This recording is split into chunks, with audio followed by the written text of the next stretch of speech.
Friends, నేను మీ సాయి మల్లేష్ని మాట్లాడుతున్నాను. ముందుగా మా ఛానల్ సబ్స్క్రైబ్ చేసి లైక్ చేసి షేర్ చేయండి. అదేవిధంగా హైదరాబాద్లో కానీ హైదరాబాద్ పరిసర ప్రాంతంలో కానీ స్థలం కొనాలనుకున్నా అమ్మాలనుకున్నా ఇందులో ఉన్న కాంటాక్ట్ నెంబర్ని సంప్రదించగలరు. ఓకే ఫ్రెండ్స్, ఈరోజు వార్తలోని ముఖ్యాంశాలు తెలుసుకుందాం. వార్తా దినపత్రిక. వేసవి సెలవుల తర్వాతే కాళేశ్వరం విచారణ, అధికార లాంఛనాలతో రాజీవ్ రతన్ అంత్యక్రియలు. పతంజలిపై చర్యలు తప్పవు, వారి క్షమాపణలు అంగీకరించబోం. రామ్దేవ్ బాబా, ఆచార్య బాలకృష్ణపై సుప్రీం ఆగ్రహం. కేజ్రీవాల్కు సుప్రీంలో షాక్, అత్యవసర విచారణకు తిరస్కృతి. 500 రూపాయల కోసం అన్నదాతల ఎదురుచూపు, కొనుగోలు కేంద్రాలకు చేరుతున్న ధాన్యం. 500 రూపాయలు బోనస్ ఇస్తామన్న ధాన్యంకి ఎదురు చూస్తున్నట్టుగా, అన్నదాతల ఎదురుచూపు అన్నట్టుగా కొనుగోలు కేంద్రాలకు చేరుతున్న ధాన్యం అని ఇక్కడ ఇవ్వడం జరిగింది. దానం అనర్హతపై హైకోర్టుకు బీఆర్ఎస్. ఎమ్మెల్యే దానం నాగేందర్ అనర్హత పిటిషన్ వ్యవహారంలో బీఆర్ఎస్ హైకోర్టును ఆశ్రయించింది. దానం నాగేందర్ను అనర్హుడిగా ప్రకటించాలని హైకోర్టులో బీఆర్ఎస్ పిటిషన్ దాఖలు చేసింది. నవంబర్లో జరిగిన తెలంగాణ అసెంబ్లీ ఎన్నికల్లో ఖైరతాబాద్ నియోజకవర్గం నుంచి బీఆర్ఎస్ పార్టీ తరఫున పోటీ చేసిన దానం ఇటీవల కాంగ్రెస్లో పార్టీలోకి చేరిన విషయం విదితమే. ప్రస్తుతం దానం నాగేందర్ పార్లమెంట్ ఎన్నికల భాగంగా సికింద్రాబాద్ లోక్సభ స్థానం నుంచి కాంగ్రెస్ టికెట్పై పోటీ చేయనున్నారు. ఛత్తీస్గఢ్లోని దుర్గ్ జిల్లా కాఫ్రీ గ్రామ సమీపంలో లోయలో పడిన బస్సు లోయలో పడి 15 మంది దుర్మరణం. ఛత్తీస్గఢ్లో విషాదం, పలువురి పరిస్థితి విషమం. దిగ్భ్రాంతిని వ్యక్తం చేసిన రాష్ట్రపతి ముర్ము, ప్రధాని మోడీ. ఛత్తీస్గఢ్లోని దుర్గ్ జిల్లాలో ఘోర ప్రమాదం జరిగింది. కుంభోరి పోలీస్ స్టేషన్ పరిధిలోని కాఫ్రీ గ్రామ సమీపంలో సుమారు 40 మందితో ప్రయాణిస్తున్న బస్సు అదుపు తప్పి లోయలో పడింది. కేడియా డిస్టిలరీ కంపెనీకి చెందిన ఉద్యోగులు విధులు ముగించుకొని ఇంటికి వెళ్తుండగా ఈ ఘటన జరిగింది.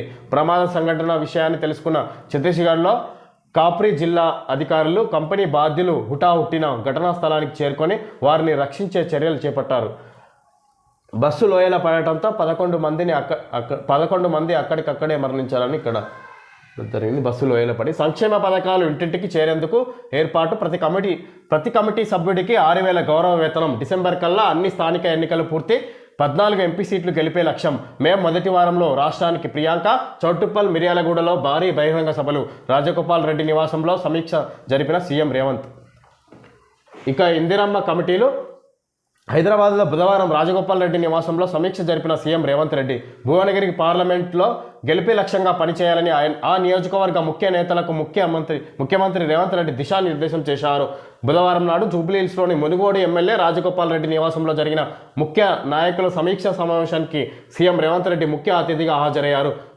భువనగిరి పార్లమెంట్ సెగ్మెంట్పై సమీక్షలో సీఎం రేవంత్ రెడ్డి కీలక వ్యాఖ్యలు చేశారు.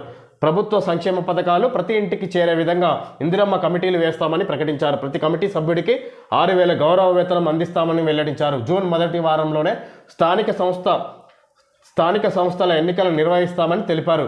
ఎంపీ ఎన్నికలు పూర్తవగానే జూన్ చివరి వారంలోపు గ్రామ పంచాయతీ సర్పంచ్, ఎంపీటీసీ, జెడ్పీటీసీ, లోకల్ బాడీస్తో సహా అన్ని ఎన్నికలు డిసెంబర్ కల్లా పూర్తయితే మిగతా 4 సంవత్సరాలు అభివృద్ధిపై దృష్టి పెట్టవచ్చు అని సీఎం రేవంత్ తెలిపారు. రాష్ట్రంలో 36,000 పోలింగ్ బూతులు ఏర్పాటు చేయనున్నారు. ఈ విధంగా సంక్షేమ పథకాలు ఇంటింటికి చేరేందుకు ఏర్పాటు. ప్రతి కమిటీ సభ్యుడికి 6,000 గౌరవ వేతనం. డిసెంబర్ కల్లా అన్ని స్థానిక ఎన్నికలు పూర్తి. 14 ఎంపీ సీట్లు గెలిపే లక్ష్యం. మే మొదటి వారంలో రాష్ట్రానికి ప్రియాంక. చౌటుప్పల్, మిర్యాలగూడలో భారీ బహిరంగ సభలు. రాజగోపాల్ రెడ్డి నివాసంలో సమీక్ష జరిపిన సీఎం రేవంత్ రెడ్డి. ఈ విధంగా సీఎం రేవంత్ రెడ్డి భువనగిరికి సంబంధించిన లోక్సభ ఎన్నికలను ఉద్దేశించి సమావేశాన్ని ఏర్పాటు చేయడం జరిగింది. హైదరాబాద్లోని రాజగోపాల్ రెడ్డి నివాసంలో ముఖ్య నేతలతో సమావేశమై దిశానిర్దేశం జరపడం జరిగింది.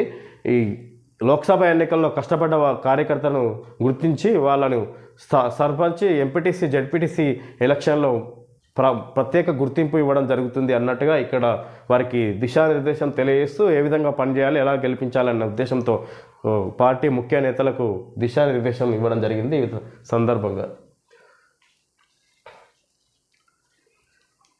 Praja Bhavan hit and run case, రాహిల్కు బెయిల్. గత డిసెంబర్ నెల 23వ తేదీ అర్ధరాత్రి సమయంలో ప్రజాభవన్ పూర్వపు ప్రగతి భవన్ వద్ద జరిగిన హిట్ అండ్ రన్ కేసులో అరెస్ట్ అయి చెంచల్గూడ జైల్లో ఉన్న బోధన్ మాజీ ఎమ్మెల్యే షకీల్ తనయుడు రాహిల్కు నాంపల్లి కోర్టు బుధవారం షరతులతో కూడిన బెయిల్ మంజూరు చేసింది. 3.5 నెలలుగా పరారీలో ఉన్న రాహిల్ సోమవారం ఉదయం ఈ కేసును విచారిస్తున్న పంజగుట్ట పోలీసుల ఎదుట విచారణకు హాజరు కాగా పోలీసులు వెంటనే అరెస్టు చేసి కోర్టులో హాజరుపరచడంతో పాటు న్యాయమూర్తి ఆదేశాల మేరకు 2 వారాల పాటు బెయిల్ మంజూరు చేయడం జరిగింది. అభివృద్ధికి మోడీ అంబాసిడర్, దేశ భవిష్యత్తును నిర్ణయించే ఈ ఎన్నికల్లో మోడీని గెలిపించండి, కాంగ్రెస్ వస్తే మళ్ళీ తలాక్ తెస్తుంది, అన్ని రంగాల్లో అభివృద్ధి మోడీకే సాధ్యం. సికింద్రాబాద్ రోడ్ షోలో కేంద్ర మంత్రి కిషన్ రెడ్డి. లాలాపేటలో జీప్ యాత్రలో ప్రసంగిస్తున్న అభ్యర్థి కిషన్ రెడ్డి ఢిల్లీ ఎన్నికల్లో మోడీకే ఓటు వేసి మరోసారి ప్రధానమంత్రిని చేయాలని కేంద్ర మంత్రి సికింద్రాబాద్ అభ్యర్థి కిషన్ రెడ్డి విజ్ఞప్తి చేశారు. సికింద్రాబాద్ నియోజకవర్గంలోని తార్నాక, మెట్టుగూడ డివిజన్లోని ఆయా ప్రాంతాల్లో బుధవారం జీప్ యాత్ర కార్నర్ మీటింగులో అభ్యర్థి కిషన్ రెడ్డి పాల్గొని ప్రజల్లో మాట్లాడారు. మొదట లాలాపేటలో పూలే విగ్రహానికి మంత్రి కిషన్ రెడ్డి పూలమాలలు వేసి యాత్రను ప్రారంభించిన అనంతరం కిషన్ రెడ్డి మాట్లాడుతూ పార్లమెంటు నియోజకవర్గాన్ని కోట్లాది రూపాయల వ్యయంతో అభివృద్ధి చేశానని, అభివృద్ధిని చూసి ఓటు వేయాలని విజ్ఞప్తి చేశారు. 500 ఏళ్ల నాటి కలను నెరవేరుస్తూ ప్రధాని రామ మందిరాన్ని నిర్మించారని పేర్కొన్నారు. పేద ప్రజలకు వంట గ్యాస్ కనెక్షన్లను అమలు చేశారన్నారు. దేశంలో కరోనా నుంచి ప్రజలను కాపాడి వ్యాక్సిన్లను వేయించారని గుర్తు చేశారు. రైల్వేలు, జాతీయ రహదారులు, ఎయిర్పోర్టుల అభివృద్ధి, వ్యవసాయ రంగానికి సహకారం, ముద్ర రుణాలతో పాటు 10 ఏళ్లలో ఎన్నో కార్యక్రమాలను మోడీ చేశారని మంత్రి కిషన్ రెడ్డి పేర్కొన్నారు. ఇంత అభివృద్ధి చేసిన ఘనత మోడీకే దక్కుతుందని, ఈ ఎన్నికల్లో మెజార్టీ సాధించేది కమలం పార్టీయే అన్నారు. దేశ గౌరవాన్ని పెంచేది, పేదలకు అండగా నిలిచేది మోడీయే అన్నారు. ముస్లిం తలాక్ పద్ధతిని మోడీ రద్దు చేయించారని, కానీ కాంగ్రెస్ అధికారంలోకి వస్తే మళ్ళీ త్రిబుల్ తలాక్ను తెస్తామని అంటుందని ఆరోపించారు. దీనిపై ముస్లిం ఆడబిడ్డలే సమాధానం చెప్పాలని కోరారు. సికింద్రాబాద్ స్టేషన్ అభివృద్ధి కోసం 720 కోట్లతో ప్రధాని మోడీ శంకుస్థాపనలు చేశారని గుర్తు చేశారు. దేశం కోసం మోడీకి ఓటు వేయాలని, సికింద్రాబాద్ నుంచి మరోసారి తనను గెలిపించాలని విజ్ఞప్తి చేశారు. ఈ కార్యక్రమంలో కంటెస్టెడ్ ఎమ్మెల్యే మేకల సారంగపాణి, మాజీ మేయర్ బండ కార్తిక చంద్రారెడ్డి, నాయకులు శ్యామ్ సుందర్ గౌడ్, బండ చంద్రారెడ్డి, నాగేశ్వర్ రెడ్డి, కనకట్ల హరి, వీరన్న, కొన్నె సంపత్, శారద, మల్లేష్, వెంకటేష్ గౌడ్, పోచయ్య యాదవ్, ఉపేందర్ యాదవ్, కేదారి, ఏవి శ్రీధర్రావు, అధ్యక్షురాలు సత్యవతి, రుద్రగాని సందీప్ రాజు తదితరులు పాల్గొన్నారు. రాధాకిషన్ రావు రిమాండ్ పొడిగింపు, మరో 2 కలిపి అతడిపై మరో కేసు.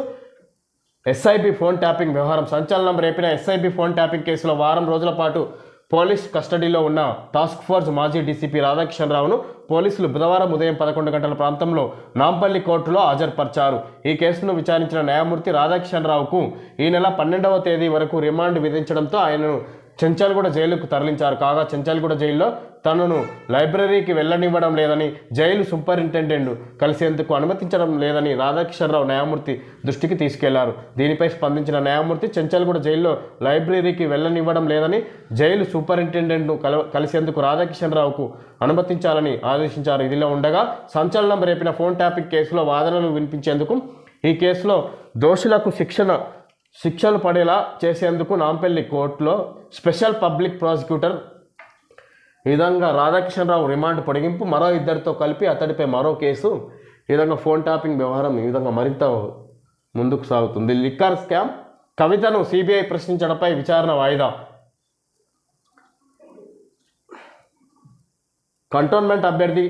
కంటోన్మెంట్ అసెంబ్లీ అభ్యర్థిగా బీఆర్ఎస్ అభ్యర్థిగా Nivedita Sayanna, Secunderabad cantonment assembly SC reserved నియోజకవర్గం ఉప ఎన్నిక బీఆర్ఎస్ అభ్యర్థిగా నివేదిత సాయన్నకు టికెట్ కేటాయించినట్లు బీఆర్ఎస్ అధినేత మాజీ ముఖ్యమంత్రి కల్వకుంట్ల చంద్రశేఖరరావు కేసీఆర్ ప్రకటించారు. సంవత్సరం వ్యవధిలోనే ఎమ్మెల్యేలుగా కొనసాగుతున్న సాయన్న అనారోగ్యంతో లాస్యానందిత రోడ్డు ప్రమాదంలో మృతి చెందారు. ఈ కష్టకాలంలో సాయన్న కుటుంబానికి అండగా ఉండేందుకు 2వ కూతురు నివేదిత సాయన్నకు టికెట్ కేటాయించారు. ఈ సందర్భంగా నివేదిత విలేకరులతో డిస్కాంలకు ఆర్థిక టానిక్, విద్యుత్ నష్టాలు, సబ్సిడీల క్రమబద్ధీకరణ, పనితీరు ర్యాంకింగ్లో మెరుగుపడిన సంస్థలు, కేటగిరీలో A+లో ఆంధ్రప్రదేశ్ సహా 5 రాష్ట్రాలు, సి కేటగిరీలో తెలంగాణ డిస్కంలు, విద్యుత్ పంపిణీ సంస్థలు డిస్కంలు ఆర్థిక పురిపుష్టిని కల్పించడం, ఆర్థిక ఆరోగ్యాన్ని కల్పించే దిశగా కేంద్రం చర్యలు చేపట్టింది. ఇందుకు వివిధ నియామకాలను తెర ముందుకు తీసుకొచ్చి వాటిని రాష్ట్రాల్లోన అమలు చేస్తుంది. ఈ నేపథ్యంలో డిస్కంల పనితీరులో ఒకంత పెరుగుదల చోటు చేసుకుంది. ప్రధానంగా విద్యుత్ పంపిణీ సంస్థల అకౌంటింగ్, బిల్డింగ్, సబ్సిడీ చెల్లింపులపై రాష్ట్రాల నియమ నిబంధనలను విద్యుత్ మంత్రిత్వ శాఖ తెర మీదకి తెచ్చింది. కేటగిరీల వారీగా వినియోగించే ఇంధన ఖాతాల ఆధారంగా సబ్సిడీ కోసం డిమాండ్లు సేకరణ మరియు రాష్ట్ర ప్రభుత్వాలు ఈ వర్గాలకు చెల్లించాల్సిన బకాయిలను పెండింగ్ లేకుండా చూస్తుంది. విద్యుత్ రంగం స్థిరత్వం కోసం ఒక ఫ్రేమ్వర్క్ అవసరమైన నేపథ్యంలో అనిశ్చిత పారదర్శకత లేని అకౌంటింగ్, అలాగే రాష్ట్రాలు వివిధ వర్గాలకు విద్యుత్ నిమిత్తం ఇస్తున్న సబ్సిడీల మొత్తాన్ని ఆలస్యం లేకుండా చెల్లించేలా ఏర్పాట్లు చేస్తుంది. అంతేకాకుండా సాంకేతిక, వాణిజ్య, AT&C నష్టాన్ని తగ్గించడానికి ఖచ్చితమైన సహేతుకమైన లక్ష్యాన్ని నిర్వచించడానికి సంబంధిత రాష్ట్ర ప్రభుత్వాలు అంగీకరించడానికి టారిఫ్ ప్రకారం AT&C నష్టాలను తగ్గించే ప్రక్రియను అమలు చేస్తుంది. ఈ నేపథ్యంలో విద్యుత్ పంపిణీ సంస్థల పనితీరు మెరుగుదలను నిర్దేశిస్తూ ఇస్తున్న ర్యాంకింగ్లో అగ్రస్థానంలో 5 రాష్ట్రాలు వచ్చాయి. అత్యధిక ర్యాంకింగ్ అయిన A+ కేటగిరీలో గుజరాత్, హర్యానా, కర్ణాటక, మధ్యప్రదేశ్, ఆంధ్రప్రదేశ్ రాష్ట్రాల్లోని 9 విద్యుత్ పంపిణీ సంస్థలు డిస్కంలు ఉన్నాయి. ఇక 7 పంపిణీ సంస్థలు B కేటగిరీలోను, 13 B కేటగిరీలోను, 11 C కేటగిరీలో ఉన్నాయి. EC కేటగిరీలో తెలంగాణ విద్యుత్ పంపిణీ సంస్థలు, ఉత్తర తెలంగాణ విద్యుత్ పంపిణీ సంస్థ, దక్షిణ తెలంగాణ విద్యుత్ పంపిణీ సంస్థలు ఉన్నాయి. మిగిలినవి 4 డిగ్రీలు తగ్గిన వేడి, కొద్దిగా చల్లబడిన వాతావరణం. పలు జిల్లాల్లో అకాల వర్షాలు. తెలంగాణలోని పలు జిల్లాల్లో గత 2 రోజుల నుండి అకాల వర్షాలు, ఈదురు గాలులు వీస్తుండడంతో వాతావరణం చల్లబడింది. ఇదే సమయంలో రాష్ట్రంలో ఉష్ణోగ్రతలు సైతం దాదాపు 4 డిగ్రీల వరకు తగ్గడంతో ఎండలు కాస్త శాంతించాయి. నిన్న మొన్నటి వరకు రాష్ట్రంలోని వివిధ జిల్లాల్లో 45 డిగ్రీల మేర గరిష్ట ఉష్ణోగ్రతలు నమోదు కాగా ఇప్పుడు ఇవి 4 డిగ్రీలకు పైగా తగ్గి 41 డిగ్రీలకు చేరింది. ఈ సీజన్లో తొలిసారిగా రికార్డు స్థాయిలో 45.1 డిగ్రీల గరిష్ట ఉష్ణోగ్రతలు రికార్డు అయ్యాయి. ఇక రాష్ట్రంలోని కొత్తగూడెం జిల్లా, గరిమెల్లపాడు, నల్గొండ జిల్లా, నాంపల్లి, సూర్యాపేట జిల్లా, పెన్పహాడ్లో అత్యధికంగా 44.5 డిగ్రీల గరిష్ట ఉష్ణోగ్రతలు నమోదయ్యాయి.